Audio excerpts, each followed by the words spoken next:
વિદ્યાર્થી મિત્રો, એકમ 2 પરમાણુનું બંધારણ, જેના વિશે તમે ધોરણ 9માં મહદઅંશે અભ્યાસ કરી ગયા છો. પરમાણુના બંધારણને સમજવા માટે આપણે પરમાણુને 2 ભાગમાં વહેંચીએ: પરમાણુનું કેન્દ્ર અને પરમાણુના કેન્દ્રની આજુબાજુનો બહિર્ભાગ. જેમાં પરમાણુના કેન્દ્રમાં પ્રોટોન અને ન્યુટ્રોન રહેલા છે અને એના બહિર્ભાગમાં ઇલેક્ટ્રોન ભ્રમણ કરતા હોય છે. હવે ધોરણ 11માં આપણે પરમાણુનું બંધારણ માટે તમને જે સ્ટડી મટીરિયલ મોકલ્યું છે તે પ્રમાણે તત્વની સંજ્ઞા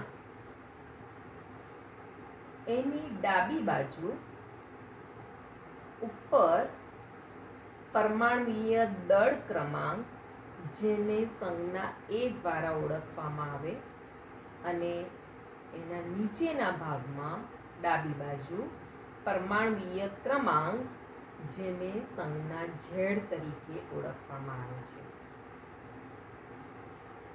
એને તત્વની સંજ્ઞાને આપણે x ધારીએ તો આપણી ધોરણ 11ના પાઠ્યપુસ્તકમાં 32 નંબરના પેજ પર ડાબી બાજુ ઉપરની બાજુ દર્શાવવામાં આવતો પરમાણ્વીય દળ ક્રમાંક જે છે એને મૂર્ધક શબ્દથી પ્રયોજિત કરેલો છે. ઇંગ્લિશમાં એને આપણે કહીશું તો સુપરસ્ક્રિપ્ટ. અને નીચેની બાજુ જે પરમાણ્વીય ક્રમાંક ઝેડ દર્શાવીએ છે, જેને પાદાંક શબ્દ તરીકે પ્રયોજિત કરેલું છે, ને એને ઇંગ્લિશમાં કહેવામાં આવે સબસ્ક્રિપ્ટ. હવે સુપરસ્ક્રિપ્ટ, જેને મૂર્ધક પણ કહેવાય અને પરમાણ્વીય દળ ક્રમાંક એ સંજ્ઞા દ્વારા જે ઓળખવામાં આવે છે, તેને ન્યુક્લિયોન્સની કુલ સંખ્યા તરીકે પણ આપણે ઓળખી શકીએ. પરમાણ્વીય ક્રમાંક ઝેડ એટલે કે પરમાણુના કેન્દ્રમાં રહેલા પ્રોટોનની સંખ્યા. પરમાણ્વીય ક્રમાંક ઝેડની વ્યાખ્યા કે જે તે પરમાણુના કેન્દ્રમાં રહેલા પ્રોટોનની સંખ્યાને પરમાણ્વીય ક્રમાંક ઝેડ કહેવામાં આવે છે. અને એ જે અંક હોય તે પરમાણ્વીય ક્રમાંક ઝેડ એ આવર્ત કોષ્ટકમાં જે તે નંબરનું સ્થાન ધરાવે છે એમ કહેવાય. પરમાણુ વીજભારની દ્રષ્ટિએ તટસ્થ હોય તો પરમાણ્વીય ક્રમાંક ઝેડ બરાબર પરમાણુના કેન્દ્રમાં રહેલા પ્રોટોનની સંખ્યા અને તેટલા જ તટસ્થ પરમાણુમાં રહેલા ઇલેક્ટ્રોનની સંખ્યા પણ એને કહેવાય. અહીંયા તટસ્થ શબ્દ ખૂબ જ જરૂરી છે.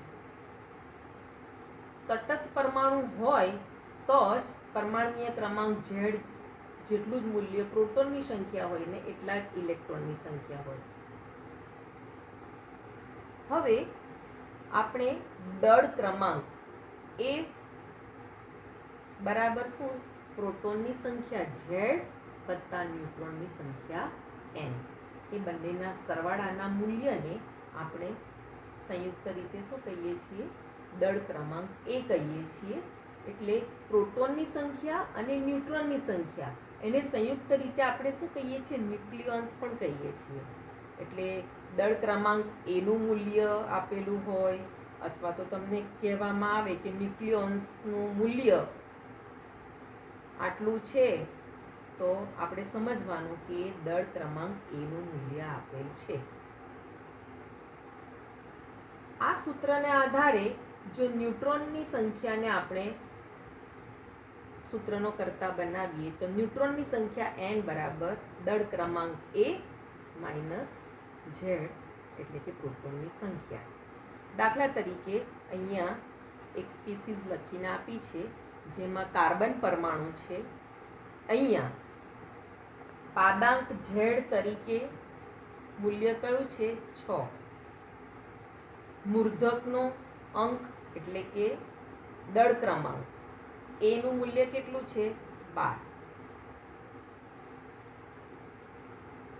આ ઝેડનું મૂલ્ય એટલે કે પરમાણુના કેન્દ્રમાં રહેલા પ્રોટોનની સંખ્યા. તો પરમાણુના કેન્દ્રમાં રહેલા પ્રોટોનની સંખ્યા 6 છે.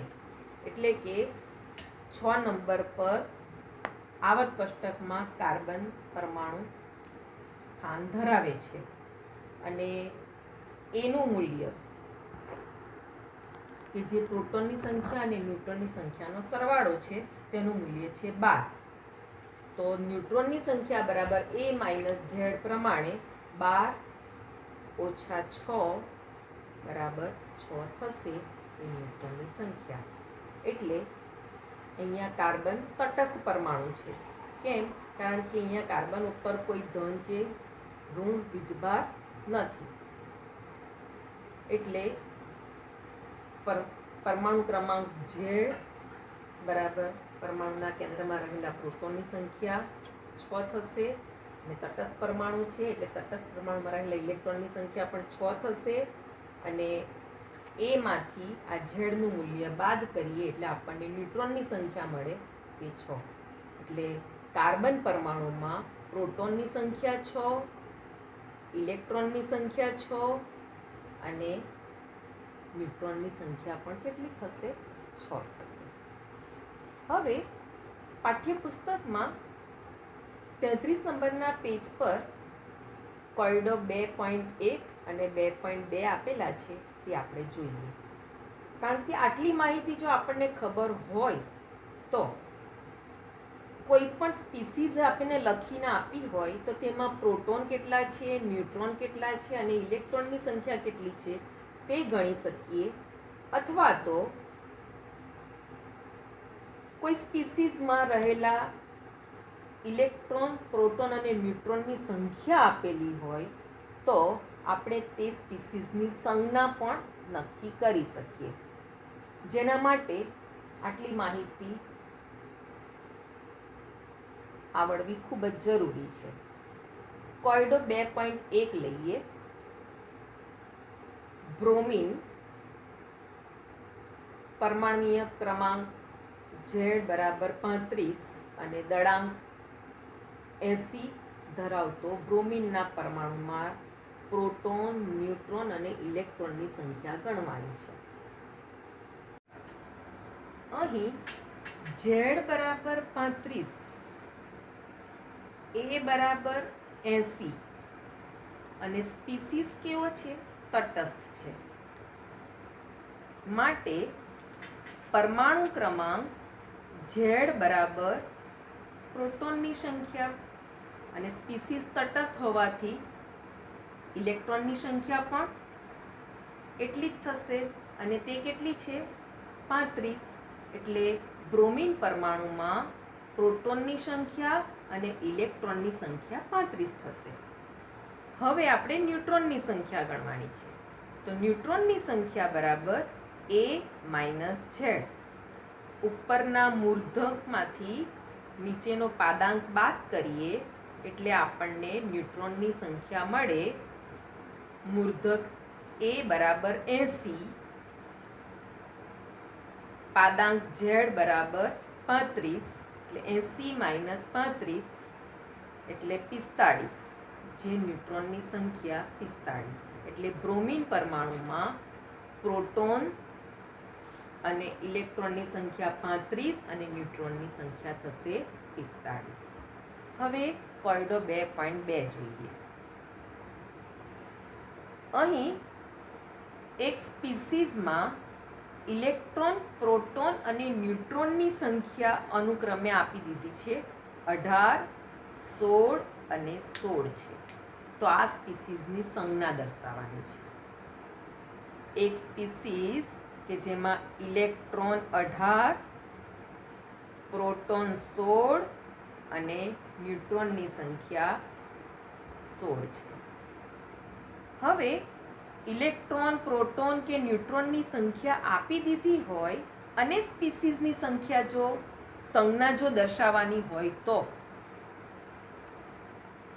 સ્પીસીઝની સંજ્ઞા શોધવાની હોય તો પ્રથમ પ્રોટોનની સંખ્યા કેટલી આપી છે તે જોઈ લેવું. તો આ પહેલો નિયમ, ઇલેક્ટ્રોન, પ્રોટોન કે ન્યુટ્રોનની સંખ્યા આપી હોય અને સ્પીસીઝની સંજ્ઞા દર્શાવવાની હોય તો પહેલો નિયમ કે પ્રોટોનની સંખ્યા કેટલી આપી છે તે પહેલાં જોઈ લેવું. તો અહીં પ્રોટોનની સંખ્યા શું છે? 16. પ્રોટોનની સંખ્યા એટલે કે કેન્દ્રમાં રહેલા પ્રોટોનની સંખ્યા, જેને પરમાણ્વીય ક્રમાંક Z કહેવામાં આવે, અને અહીંયા પ્રોટોનની સંખ્યા 16 છે એટલે 16 નંબરનું આવર્ત કોષ્ટકમાં સ્થાન ધરાવતું તત્વ કયું છે? S. 1 થી 30 સુધીના તમને આગળના વિડીયોમાં પણ તમને જાણ કરી હતી કે 1 થી 30 સુધીના પરમાણ્વીય ક્રમાંક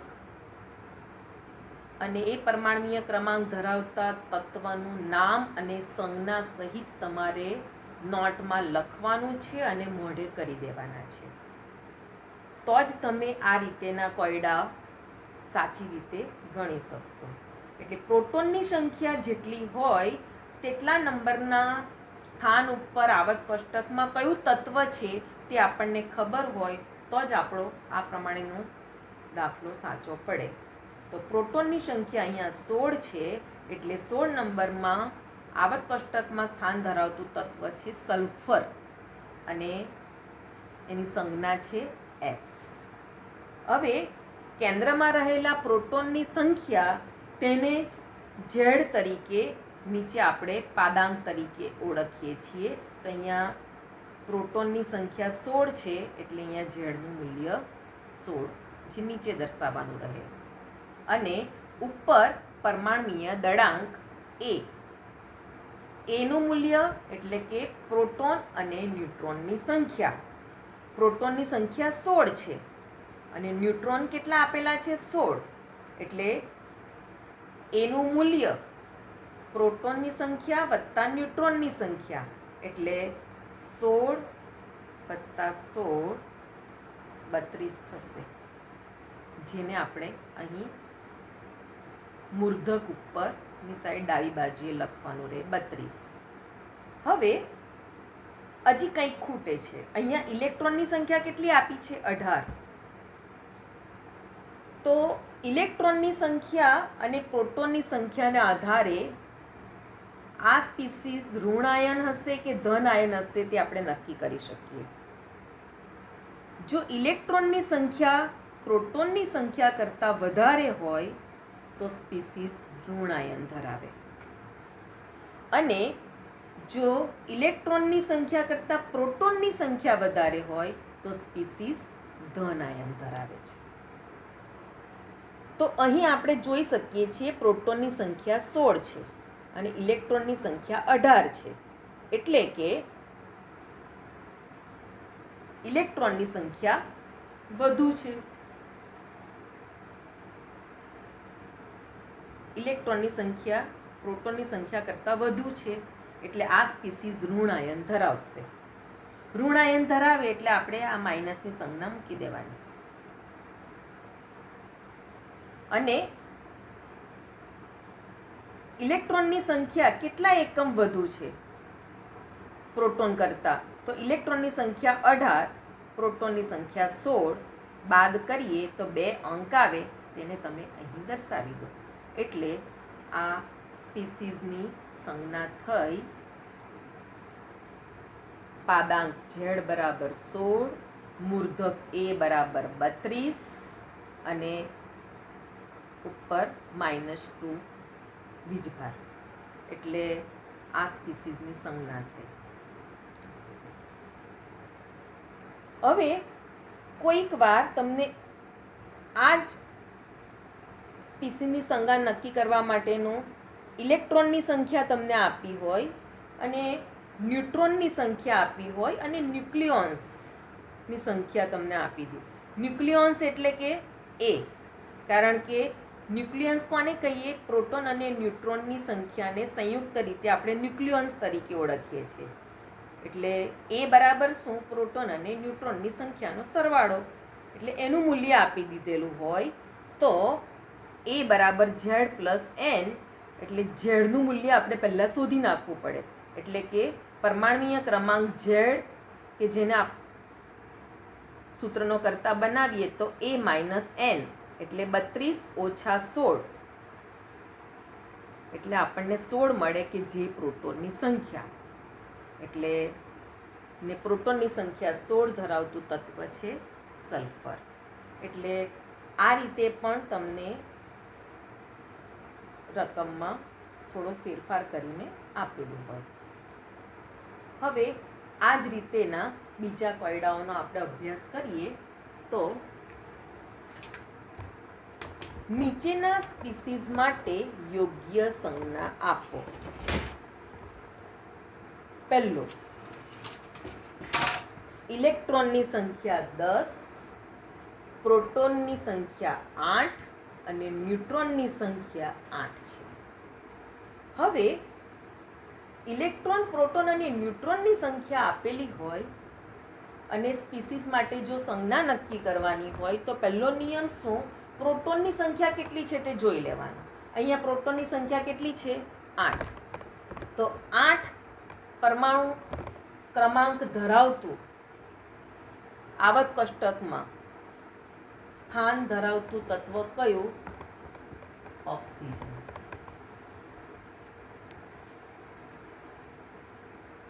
અહીં જે આપણે દર્શાવીએ તે ઝેડનું મૂલ્ય, એટલે કે કેન્દ્રમાં રહેલા પ્રોટોનની સંખ્યા 8 છે, એટલે આપણે અહીંયા 8 લખીશું. અને ઉપર મૂર્ધક તરીકે એનું મૂલ્ય, એટલે કે પ્રોટોન અને ન્યુટ્રોનનો સરવાળો. અહીંયા પ્રોટોનનો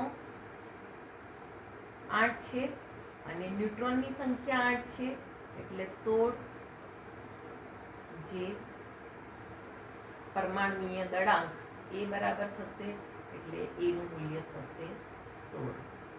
હવે આ સ્પીસીસ તટસ્થ છે કે નહીં તે આપણે જોઈ લેવાનું. જો પ્રોટોનની સંખ્યા અને ઇલેક્ટ્રોનની સંખ્યા સરખી હોય તો સ્પીસીસ તટસ્થ હોય. અહીંયા આપણે જોઈ શકીએ છીએ ઇલેક્ટ્રોનની સંખ્યા વધારે છે પ્રોટોન કરતાં, એટલે સ્પીસીસ કેવી હશે? ઇલેક્ટ્રોનની સંખ્યા વધારે હોય તો સ્પીસીસ ઋણ આયન ધરાવે. કેટલા એકમ ઋણ આયન? તો અહીંયા ઇલેક્ટ્રોનની સંખ્યા 10 છે, પ્રોટોનની સંખ્યા 8 છે.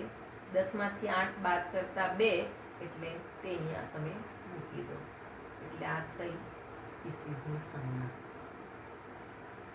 હવે ઝેડ બરાબર 20 અને ન્યુક્લિયોન્સની સંખ્યા આપેલી છે.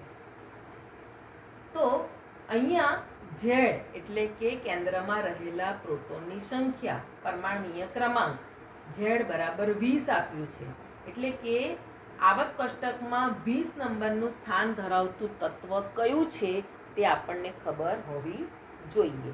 અને તે તત્વ છે કયું? કેલ્શિયમ. હવે ઝેડનું મૂલ્ય આપણે નીચે દર્શાવીએ છીએ. એટલે 20 ન્યુક્લિયોન્સ કે જેને આપણે પ્રોટોન અને ન્યુટ્રોનની સંખ્યાનો સરવાળો, સંયુક્ત રીતે એને આપણે ન્યુક્લિયન્સ કહીએ છીએ, જેને આપણે એ તરીકે પણ ઓળખીએ. એટલે એનું મૂલ્ય આપણે ઉપર દર્શાવીએ, એટલે 40.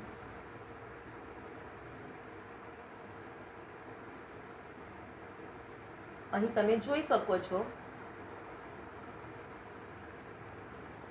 આ સ્પીસીસની સંજ્ઞા થશે આ પ્રમાણે. અહીંયા ન્યુક્લિયન્સની સંખ્યા આપી છે અને ઝેડનું મૂલ્ય આપ્યું છે, એને આધારે આપણે આ સ્પીસીસની સંજ્ઞા નક્કી કરી. હવે આ 3 નંબરનો જોઈએ. દળ ક્રમાંક બરાબર 25. દળ ક્રમાંકને આપણે શું કહીએ? એ, એટલે કે એનું મૂલ્ય 25 છે. પ્રોટોન બરાબર 12 છે. પ્રોટોન કેન્દ્રમાં રહેલા પ્રોટોનની સંખ્યા કે જેને આપણે ઝેડ દ્વારા, એટલે કે ઝેડનું મૂલ્ય 12 છે. બરાબર? તો પ્રોટોનની સંખ્યા 12, સ્પીસીસની સંજ્ઞા નક્કી કરવા માટે પહેલાં પ્રોટોનની સંખ્યા કેટલી છે? 12 છે. તો 12 નંબરનું આવર્ત કોષ્ટકમાં સ્થાન ધરાવતું તત્વ કયું છે? મેગ્નેશિયમ.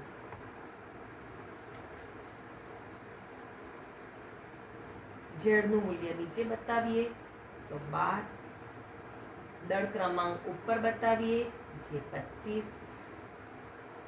હવે આ સ્પીસીસ તટસ્થ છે કે નહીં? અહીંયા પ્રોટોન 12 છે, ઇલેક્ટ્રોન 10 છે, એટલે સ્પીસીસ તટસ્થ નથી. તટસ્થ હોય તો પ્રોટોન અને ઇલેક્ટ્રોનની સંખ્યા કેવી હોય? સરખી હોય. અહીંયા પ્રોટોનની સંખ્યા વધુ છે. પ્રોટોનની સંખ્યા વધુ હોય તો સ્પીસીસ ધન આયન ધરાવે છે એમ કહેવાય. કેટલા એકમ ધન આયન? તો 12 માંથી 10 બાદ કરતા 2 આવે, એટલે કે Mg2+. એટલે આ પ્રમાણે સ્પીસીસની સંજ્ઞા થશે. હવે 4 નંબરનો જોઈએ.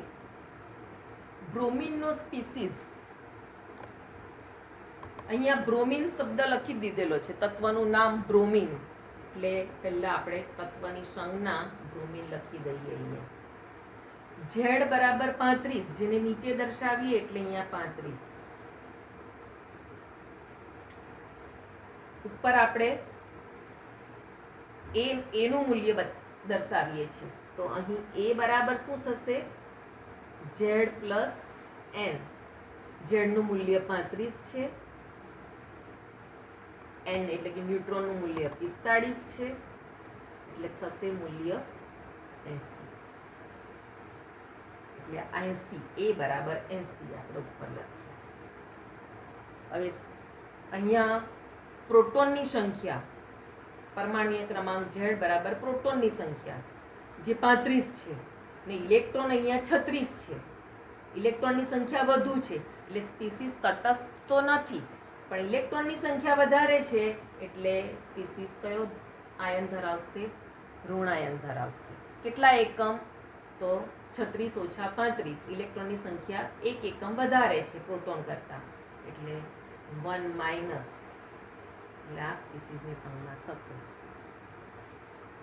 હવે આ પ્રમાણે સ્પીસીસની સંજ્ઞા આપી હોય તો આપણે એમાં રહેલા પ્રોટોન, ઇલેક્ટ્રોન અને ન્યુટ્રોનની સંખ્યા શોધવાની.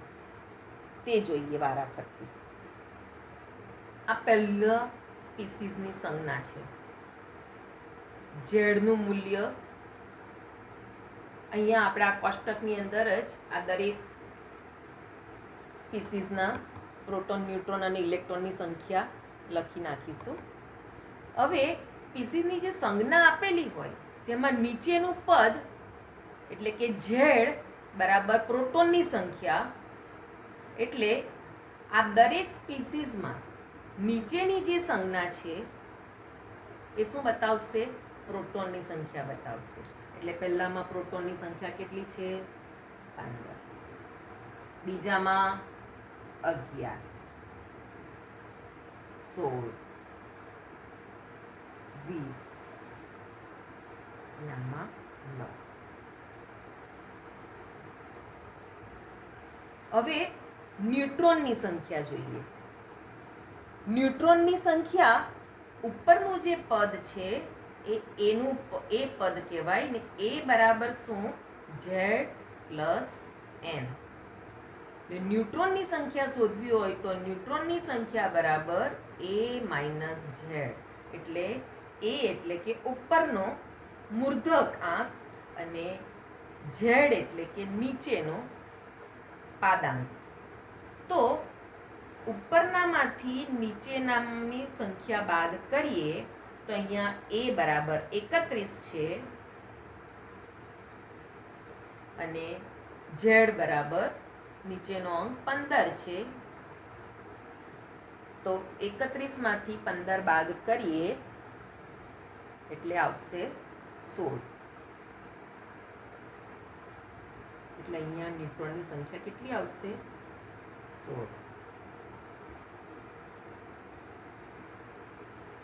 આમાં જોઈએ તો 23 માંથી 11 બાદ કરીએ તો કેટલા આવશે? 12. 32 માંથી 16 બાદ કરીએ તો 16. 40 માંથી 20 બાદ કરીએ તો 20. 19 માંથી 9 બાદ કરીએ તો 10. એટલે આ દરેકની ન્યુટ્રોન. એટલે પ્રોટોનની સંખ્યા માટે નીચેનો અંક ઝેડ, જે ઝેડ બરાબર પ્રોટોનની સંખ્યા કેન્દ્રમાં રહેલા એની વ્યાખ્યા પ્રમાણે. એટલે તો આપણને મળી જાય. ન્યુટ્રોનની સંખ્યા માટે ઉપરના એના મૂલ્યમાંથી નીચેનું ઝેડનું મૂલ્ય બાદ કરવાનું, એટલે આપણને ન્યુટ્રોનની સંખ્યા મળે. હવે આપણે ઇલેક્ટ્રોનની સંખ્યા જોઈએ. ઇલેક્ટ્રોનની સંખ્યા નક્કી કરવા માટે સ્પીસીસ જોવાની કે તટસ્થ છે, ધન આયન છે કે ઋણ આયન છે. અહીંયા પહેલો જે છે એ સ્પીસીસ કેવી છે? તટસ્થ છે. જો તટસ્થ હોય તો જેટલા પ્રોટોન હોય એટલા જ ઇલેક્ટ્રોન હોય. એટલે અહીંયા ઇલેક્ટ્રોન કેટલા આવશે? અંદર. અહીંયા સ્પીસીસ ધન આયન ધરાવે છે. જો સ્પીસીસ ધન આયન ધરાવતું હોય તો આ જે ઝેડનું મૂલ્ય હોય એમાંથી જેટલા એકમ ધન ભાર હોય તે બાદ કરવાના. ધન હોય તો બાદ કરવાના. તો અહીંયા ઝેડનું મૂલ્ય 11 છે. અહીંયા +1 એકમ ધન વીજભાર ધરાવે છે. તો 11 માંથી આપણે 1 બાદ કરીએ તો કેટલા આવશે? 10. એટલે આમાં ઇલેક્ટ્રોનની સંખ્યા કેટલી આવશે? 10. Na+ સોડિયમનો પરમાણુ ક્રમાંક 11, એટલે એના કેન્દ્રમાં પ્રોટોનની સંખ્યા 11 છે. આ સોડિયમનો તટસ્થ પરમાણુ એ 1 ઇલેક્ટ્રોન મુક્ત કરે તો એ Na+ માં પરિણમે. એટલે કે કેન્દ્રમાં રહેલા પ્રોટોનની સંખ્યા 11, તટસ્થ પરમાણુ હોય તો એમાં ઇલેક્ટ્રોનની સંખ્યા પણ કેટલી હોય? 11. પણ 1 ઇલેક્ટ્રોન ગુમાવે એટલે 1 ઇલેક્ટ્રોન ઓછો થયો. એટલે 11ની જગ્યાએ શું આવશે? 10 ઇલેક્ટ્રોનની સંખ્યા. એટલે જો સ્પીસીસ ધન આયન હોય તો નીચેના આંકમાંથી એટલા એકમ ધન વીજભાર બાદ કરવાનો. એટલે 11 માંથી 1 જાય તો 10 ઇલેક્ટ્રોનની સંખ્યા. અહીંયા સ્પીસીસ ઋણ આયન છે તો અહીંયા આ પ્રોટોનની સંખ્યા છે. તો એમાંથી આ માઇનસ છે તો આપણે ઉમેરવાના. એટલે 16 માં 2 ઉમેરીશું તો કેટલા થશે? 18.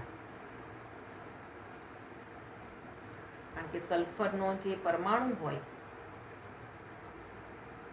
16 પરમાણુ ક્રમાંક ધરાવતો સલ્ફરનો પરમાણુ એ 2 ઇલેક્ટ્રોન મેળવે તો એનું ઋણાયન S-2 માં રૂપાંતર થાય. એવી રીતે અહીંયા સ્પીસીસ ધન આયન છે. ધન આયન હોય તો આ અંક બાદ કરવાનો. 20 માંથી 2 અંક બાદ કરીએ તો કેટલા આવશે? 18. અહીં ઇલેક્ટ્રોનની સંખ્યા, અહીંયા ઋણ આયન છે એટલે ઉમેરવાનો 1. એટલે 9 માં 1 ઉમેરીશું એટલે 10. એટલે આ રીતે જો પ્રોટોન, ઇલેક્ટ્રોન અને ન્યુટ્રોનની સંખ્યા આપેલી હોય તો આપણે સ્પીસીસની સંજ્ઞા આપેલી હોય તો આપણે પ્રોટોન, ઇલેક્ટ્રોન અને ન્યુટ્રોનની સંખ્યા ગણી શકીએ. અને ઇલેક્ટ્રોન, પ્રોટોન અને ન્યુટ્રોનની સંખ્યા આપી હોય તો આ રીતે સ્પીસીસ પણ આપણે નક્કી કરી શકીએ. Thank you. હવે પછીના વિડીયોમાં આપણે સમસ્થાનિક અને સમભારિકો વિશે જોઈશું.